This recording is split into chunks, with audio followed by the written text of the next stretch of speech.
وبركاته. إن الحمد لله نحمده ونستعينه ونستغفره ونؤمن به ونتوكل عليه فنعوذ بالله من الشيطان الرجيم. بسم الله الرحمن الرحيم. يا أيها الذين آمنوا اتقوا الله حق تقاته ولا تموتن إلا وأنتم مسلمون. আলহামদুলিল্লাহ, সমস্ত প্রশংসা গুণগান আল্লাহ সুবহানাহু ওয়া তাআলার জন্য, যিনি আজকে আমাদেরকে এই দ্বীনি মাহফিলে উপস্থিত হয়ে কোরআন হাদিস থেকে জীবন পরিবর্তনমূলক কিছু কথা শোনার ও বলার সুযোগ করে দিয়েছেন। সকলের অন্তরের অন্তঃস্থল থেকে বলি আলহামদুলিল্লাহ। লাখো কোটি দরুদ ও সালাম পেশ করছি আমাদের নেতা, আমাদের আদর্শ মুহাম্মাদুর রাসূলুল্লাহ সাল্লাল্লাহু আলাইহি ওয়াসাল্লামের উপর।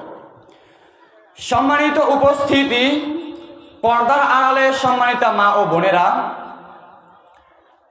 অতি সংক্ষিপ্ত সময়ে আপনাদের মাঝে কোরআন ও হাদিস থেকে অহংকার সম্পর্কে, আত্মগৌরব সম্পর্কে আমাকে সহ আপনাদেরকে নসিহতমূলক কিছু কথা বলবো ইনশাআল্লাহ।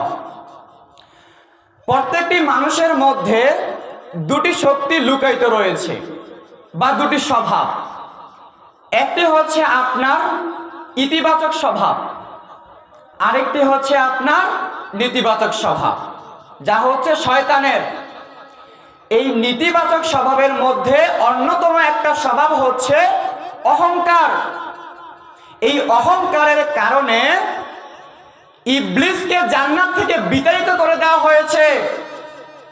ইবলিস জাহান্নামী হয়ে গিয়েছে, কারণ সে অহংকার করেছিল। আল্লাহ সুবহানাহু ওয়া তাআলা বলেন, وَإِذْ قُلْنَا لِلْمَلَائِكَةِ اسْجُدُوا لِآدَمَ فَسَجَدُوا إِلَّا إِبْلِيسَ।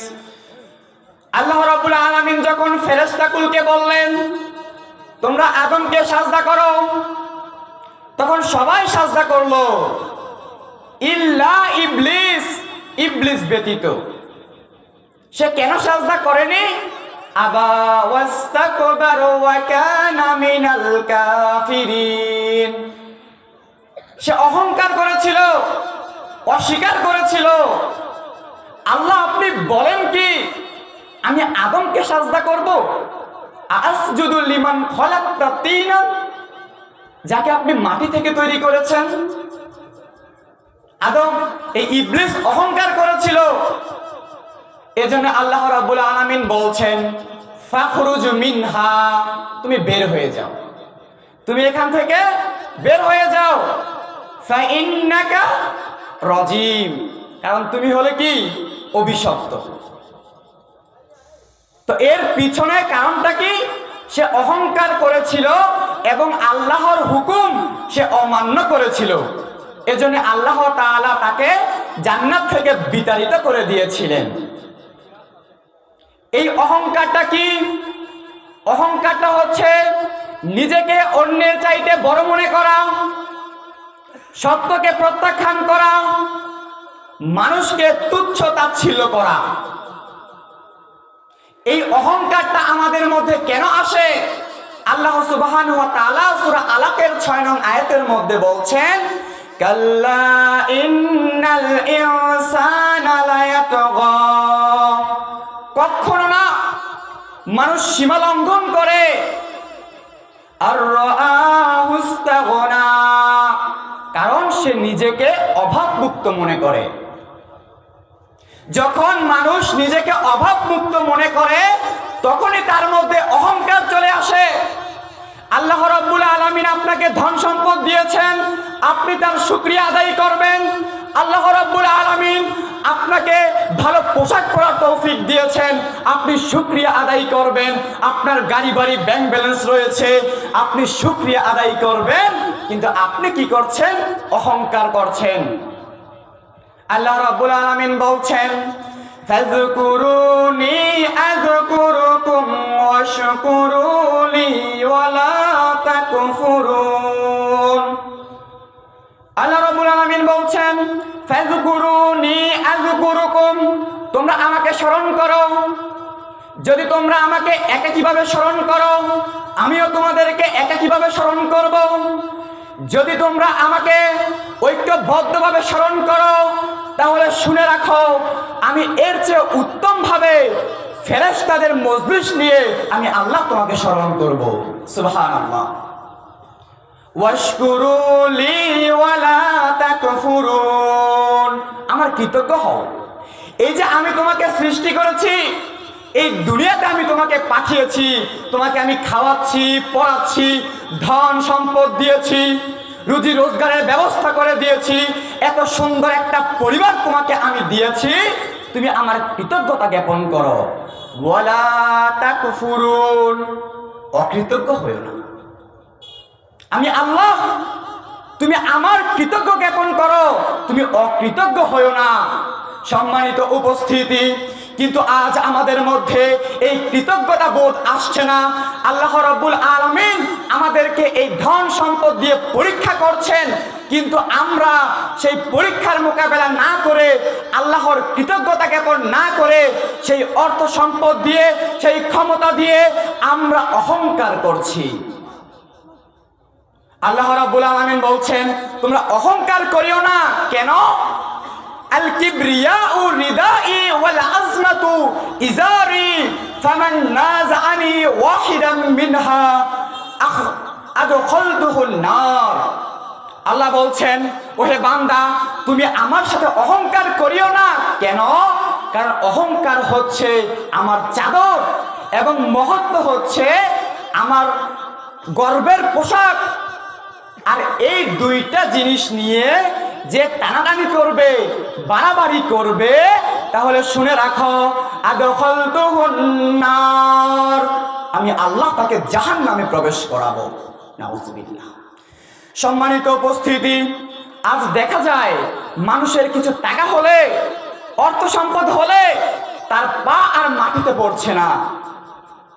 একটা ভালো পোশাক পরলে সে একজন নিম্নমানের দরিদ্র লোকের পাশে দাঁড়াতে সে আনইজি ফিল করছে। আমার মতো একজন গণ্যমান্য ব্যক্তি, আমি তার পাশে দাঁড়াবো। এই যে অহংকার আজ আমাদের মধ্যে পেয়ে বসেছে। অথচ আল্লাহ রাব্বুল আলামিন বলছেন, লা তামশি ফিল আরদি মারহা, তোমরা এই জমিনের মধ্যে গর্ব করে চলাফেরা করো না। তোমাদেরকে যে রিজিক দিয়েছি, তোমরা তার কৃতজ্ঞতা জ্ঞাপন করবে। এই জমিনের মধ্যে তোমরা গর্ব করে চলাফেরা করবে না। তাহলে কি হবে? আল্লাহ রাসূল সাল্লাল্লাহু আলাইহি ওয়াসাল্লাম বলছেন, عن ابن مسعود رضي الله عنه قال قال رسول الله صلى الله عليه وسلم لا يدخل الجنة জান্নাতে প্রবেশ করবে না। লা ইয়াদখুলুল জান্নাতা, জান্নাতে প্রবেশ করবে না আহাদুম ফি কলবিহি, যার অন্তরের মধ্যে রয়েছে মিসকালু হাববাতিন মিন খরদালিন মিন কিবরিন, যার অন্তরের মধ্যে সরিষার দানা পরিমাণ অহংকার থাকবে, ওই ব্যক্তি জান্নাতে যেতে পারবে না। সম্মানিত উপস্থিতি, প্রত্যেক সবগুলো পাপের মূলে, সব পাপের উৎস হচ্ছে তিনটা। কয়টা বললাম? তিনটা। প্রথমটা হচ্ছে লোভ। এই লোভের কারণে আদম আলাইহিস সালাতু ওয়াস সালাম জান্নাত থেকে এই দুনিয়াতে আসতে হয়েছে, লোভের কারণে। আর এই লোভ আজ আমাদের মধ্যেও রয়েছে। আমরা এই লোভে পড়ে, এই দুনিয়ার সম্পদের লোভে পড়ে আজ আমরা এই দুনিয়ার প্রতি আমরা আকৃষ্ট হয়ে যাচ্ছি। এ জগতে হায় সেই বেশি চায়, আছে যার ভুরি ভুরি, রাজার হস্ত করে সমস্ত কাঙালের ধন চুরি। যার একতলা বাড়ি রয়েছে সে চায় আমার 5 তলা বাড়ি হোক, যার একটা গাড়ি রয়েছে সে চায় আমার আরো 2টা গাড়ি হোক। এইভাবে লোভ মানুষকে এই দুনিয়ার প্রতি আকৃষ্ট করে তুলছে, পরিশেষে তাকে জাহান্নামে যেতে হবে। দ্বিতীয়টা হচ্ছে হিংসা। দ্বিতীয়টা কি বললাম? হিংসা। এই হিংসার জন্যে আদম আলাইহিস সালাতু ওয়াস সালামের এক ছেলে আরেক ছেলের প্রতিশোধ পরায়ণ হয়ে গিয়েছিল। এই ঘটনা আপনারা জানেন। আজ এই হিংসা আমাদের মধ্যে আছে না? বলেন।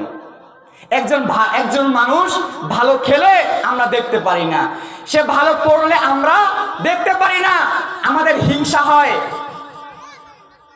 3 নাম্বারটা হচ্ছে অহংকার, যা আজকের আলোচিত বিষয়। এই অহংকারের কারণে শয়তান কি হয়েছিল? জান্নাত থেকে বিতাড়িত হয়ে গিয়েছিল। সম্মানিত উপস্থিতি, যারা এই দুনিয়াতে অহংকার করবে, আত্ম অহংকার নিয়ে যারা চলাফেরা করবে, তাদের পরিণাম বলে আমি আমার আলোচনা শেষ করে দিচ্ছি। রাসূল সাল্লাল্লাহু আলাইহি ওয়াসাল্লাম বলছেন, এই জমিনে যারা অহংকার করবে, আত্মগৌরব নিয়ে যারা চলাফেরা করবে, নিজেকে যারা বড় মনে করবে, কিয়ামতের দিন তারা মানুষরূপী ক্ষুদ্র আপনার পিঁপড়ার মতো তারা আল্লাহর সামনে উপস্থিত হবে। তাদেরকে বুলাস নামক জাহান্নামের কারাগারে হাঁকিয়ে হাঁকিয়ে নিয়ে যাওয়া হবে। দুনিয়াতে যেমন আমরা গরু ছাগলকে আমরা হাঁকিয়ে হাঁকিয়ে নিয়ে যাই, ঠিক কিয়ামতের দিন যারা অহংকার করবে, আত্মমর্যাদা নিয়ে যারা, আত্মগৌরব নিয়ে যারা চলাফেরা করবে, তাদেরকে এইভাবে জাহান্নামের ফেরেশতারা হাঁকিয়ে হাঁকিয়ে তাদেরকে জাহান্নামের দিকে নিয়ে যাবে। শুধু কি তাই না? শুধু তাই নয়, তাদেরকে তিনাতুল খাবাল নামক নদী থেকে পুজ গলিত পানি তাদেরকে পান করানো হবে। আপনি ভেবে দেখেছেন? তাই বলতে চাই, আপনি যা কিছু নিয়ে অহংকার করছেন, অর্থ সম্পদ, পোশাক, গাড়ি বাড়ি, যা কিছু নিয়ে আপনি অহংকার করছেন, এগুলো কোনো কিছু আপনি সাথে নিয়ে যেতে পারবেন না। তাই আমাদের অহংকার করা চলে না, কারণ এগুলোর কোনো কিছুই আমাদের সাথে যাবে না।